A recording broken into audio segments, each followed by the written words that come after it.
ইলিশ file, আমরা জেলখানায় গিয়ে দেখছি ফাইল দেয় আর কি, একজনের পায়ের মধ্যে দিয়ে আরেকজনের পা ঢুকাই করে ইলিশ ফাইল বলে এটা। ওই ফাইলে ফাইলে ঢুকায় কারণ জায়গা নাই, তো একই এই ইলিশ ফাইল দিয়ে হচ্ছে গণভঙ্গ স্কুলে ছাত্র রাখা হয়েছে।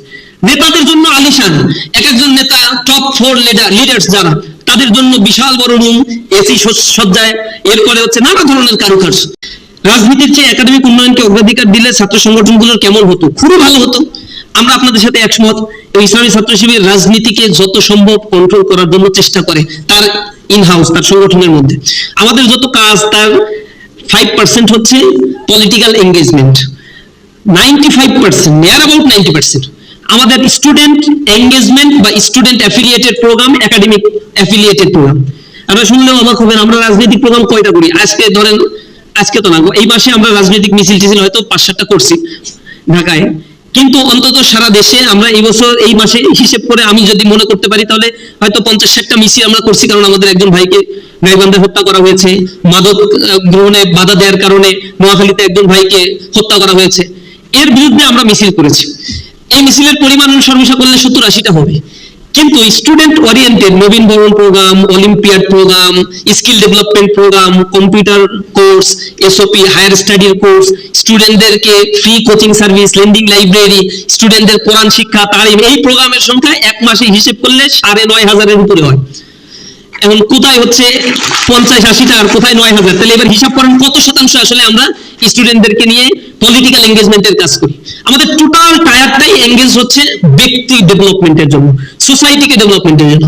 এবং আমরা যে ছাত্র সংসদগুলোতে নির্বাচিত হয়েছি, আমরা তো এখন তো আপনারা দেখতে পাচ্ছেন চোখের সামনে, ছাত্র সংসদগুলো নির্বাচিত হওয়ার পরে সেখানে কি অবস্থা বিরাজমান। এবং ছাত্র সংসদগুলো আসলে প্রতিদিন মিছিল করে নাকি প্রতিদিন স্টুডেন্ট অ্যাফিলিয়েটেড কোনো না কোনো প্রোগ্রামের মধ্যে তারা এঙ্গেজ আছে। স্টুডেন্টদেরকে আইএলটিএস সার্ভিস দিচ্ছে, আইএলটিএস স্টুডেন্টদেরকে এডুকেশন এক্সপো নিয়ে গিয়ে আমরা বিশাল আয়োজন করছি, কিভাবে হায়ার স্টাডিতে যেতে হবে, কিভাবে সিভি রাইটিং করতে হয়, কিভাবে নেটওয়ার্কিং ডেভেলপ করতে হয়। স্টুডেন্টদের নিয়ে হেলথ ক্যাম্প করা হচ্ছে, বিশাল বিশাল হেলথ ক্যাম্প প্রতিটা ক্যাম্পাসগুলোতে আমরা করার চেষ্টা করছি। স্টুডেন্ট ওরিয়েন্টেড যত প্রোগ্রাম আমরা ছাত্র সংসদে লঞ্চ করেছি। এবং পলিটিক্যাল যে জায়গাগুলো ছিল, একটা জায়গা হচ্ছে আবাসন নাই। ঢাকা ইউনিভার্সিটিতে এই প্রতিষ্ঠার 100 বছর পার হয়ে গিয়েছে, সে ঢাকা ইউনিভার্সিটিতে এখনো পর্যন্ত শতভাগ স্টুডেন্টদের আবাসন দিতে পারে না। রাজনীতি এখানেই নিহিত। রাজনীতির জায়গায় কেন বিল্ডিং বানাইতে পারে না? জায়গা নাই, টাকা নাই।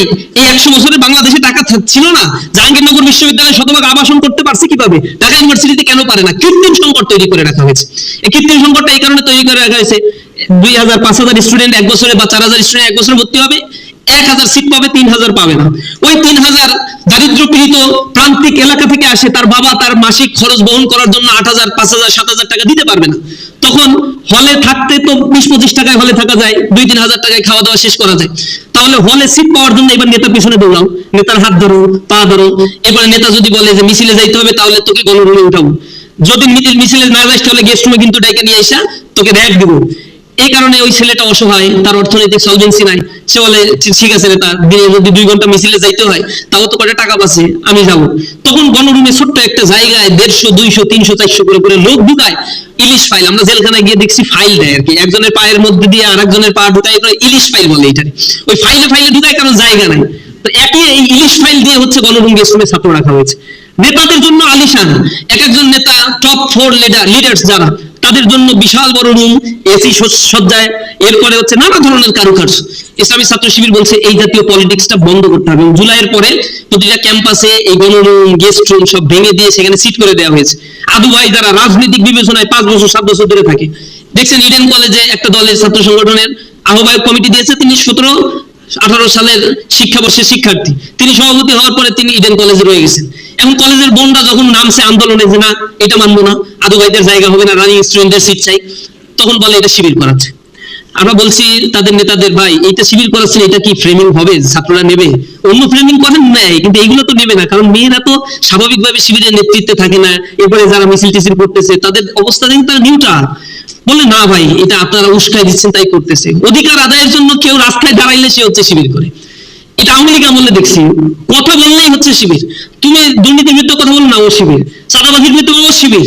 দুর্নীতি, স্বজনপ্রীতি, চাঁদাবাজি, কোটা ব্যবস্থার বিরুদ্ধে কথা বললেই হচ্ছে শিবির।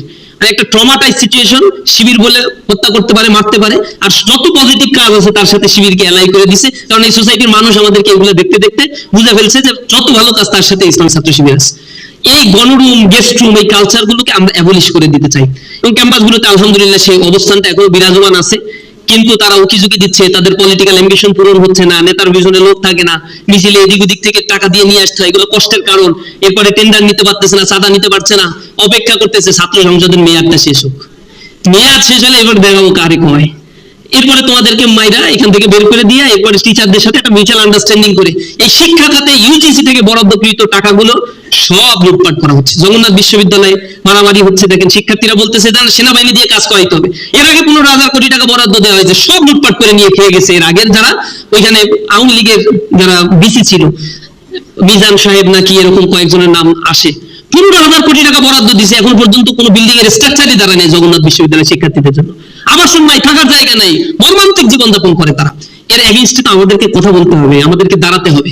সেই জায়গাগুলোতে আমরা ইসলামী ছাত্র শিবির আমাদের জায়গা থেকে চেষ্টা করছি। তবে প্রতিটা ক্যাম্পাসে আমরা চেষ্টা করছি স্টুডেন্ট ওরিয়েন্টেড এবং অ্যাফিলিয়েটেড প্রোগ্রামগুলো কিভাবে বাড়ানো যায়, এবং ছাত্র সংগঠনগুলো শিক্ষার্থীদের কল্যাণের জন্য হবে। ছাত্র সংগঠনগুলো পলিটিক্যাল কারো হাতিয়ার হবে না, কোনো